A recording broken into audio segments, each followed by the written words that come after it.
flip my food. I'm in Louisville, Kentucky, in a neighborhood called New Lou.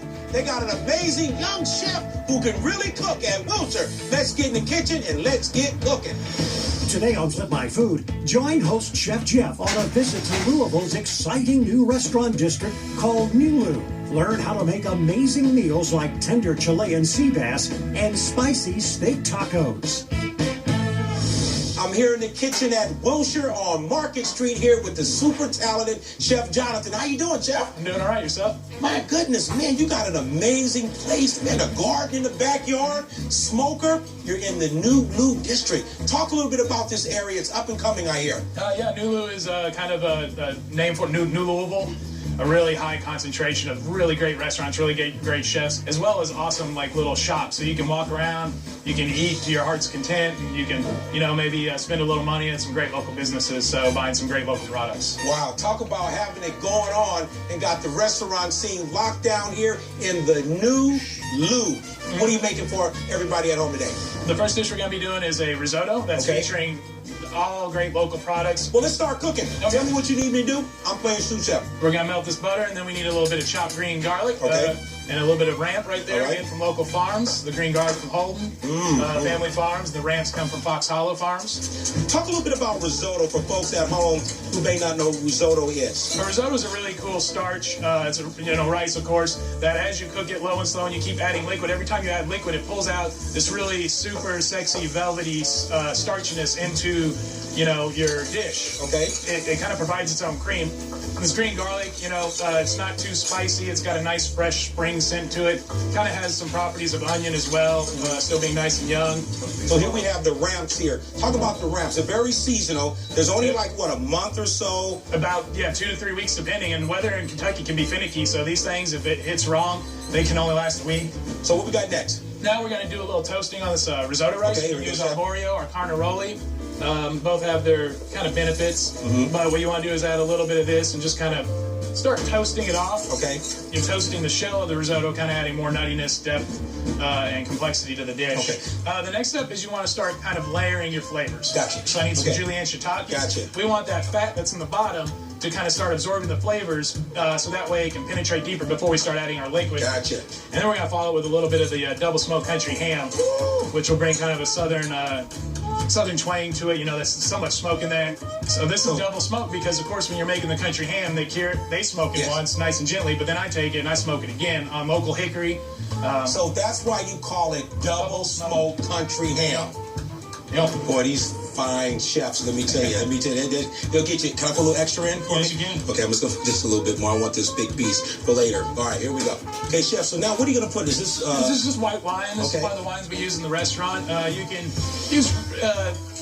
basically, what you do want to do is you want to match the alcohol you're deglazing with the flavors in here. Gotcha. So this is So we're going to cook the alcohol out of it, right? It's going to, when you do that, steam and alcohol evaporates before water. So, that's disappearing. What we're leaving behind is a great flavor of the wine.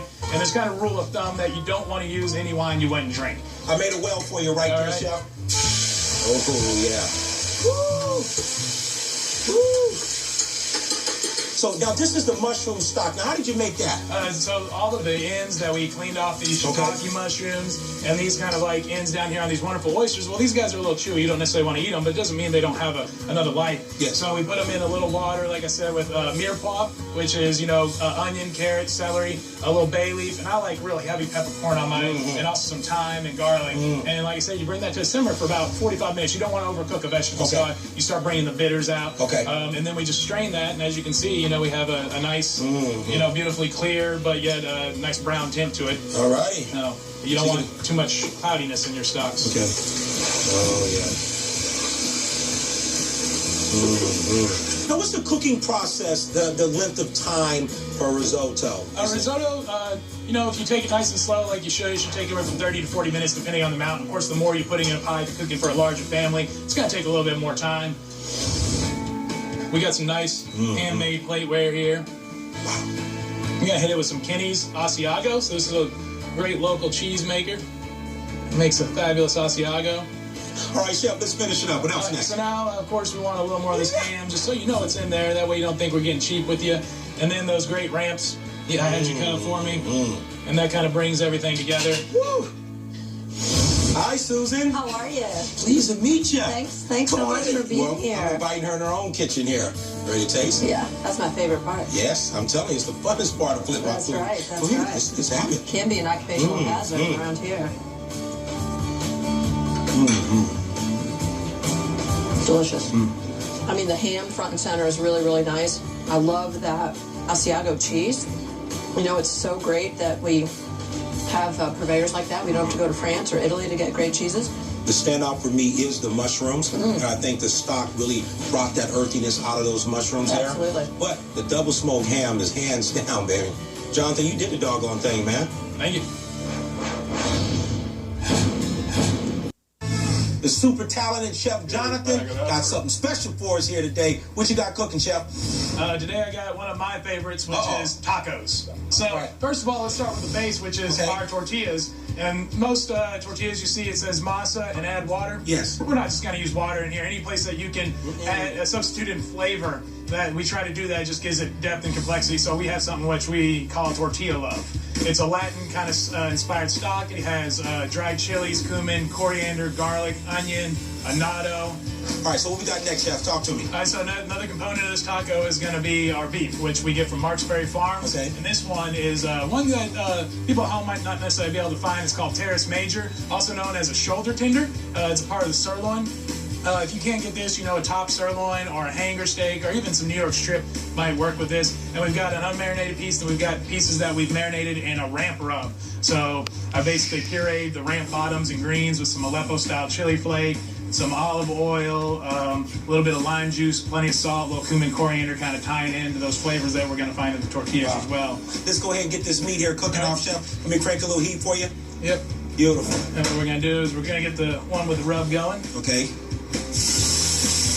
These sirloins have a little more flavor. They're a muscle that's used a little more, so they tend to be a touch tougher, but because they're used, they develop more flavor. And that's why we do the quick sears like So this. it's not always about the fat. No, it's not always about the My fat. man, I'm telling you. So now you cooked it off in the oven for how long? So that depends on your Medium rare. Yeah, medium, gotcha. I like medium rare, maybe even rare. So I've got it in like a 400-degree oven. I'm gonna let that go just about 4 minutes, and then I'm gonna pull it over and let it rest. Because the thing with meat is you have all that heat on the surface, you'll carry over. So I'll continue to cook 5 to 10 minutes after you pull it out of the oven. Okay. Guess now we need to make some tortillas. All right, I'm gonna move this right here. While that steak's working. All right, so I'm gonna step over here, Chef, and you're gonna show us how we make this here. You need a whisk or anything? Yep, you can use a whisk, or you can, maybe one of those wonderful wooden spoons you got. Okay, here we go. You can also, if you're more into it, you can get down and use your fingers at home. Oh, yeah. So you just want to add a little bit of liquid at a time, because you can always add more. You can't take it out.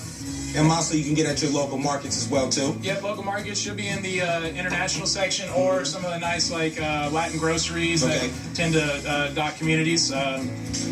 Just make a nice little ball. And you don't want it, too tacky. As you can see, hardly any of the dough sticking to my hands, and that just makes it the plastic really makes it for easier removal.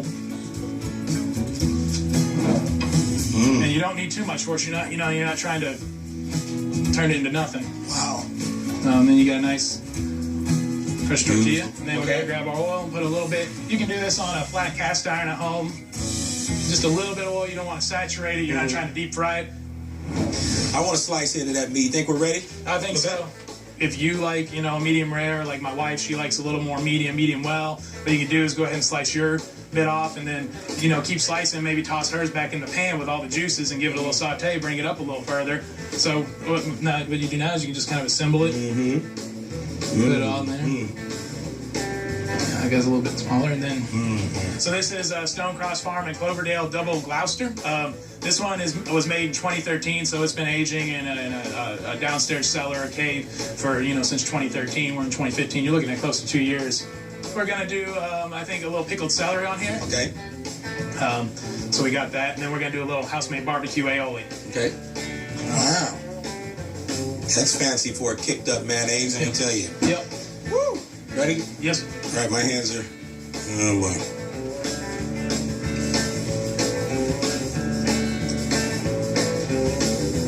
Come here, son. This boy can cook. He knows his stuff. Thank you. I've never had I cook Mexican too. I grew up in Southern California. This is like unbelievable. Oh, thank you. Chef, you rocked it. Oh, thank you. Oh man, we're in the new Lou. Louisville, Kentucky, Chef Jonathan. We're at Wiltshire on Market Street. Chef, I had a great time cooking with you. I'm glad you all could make it out. Great time.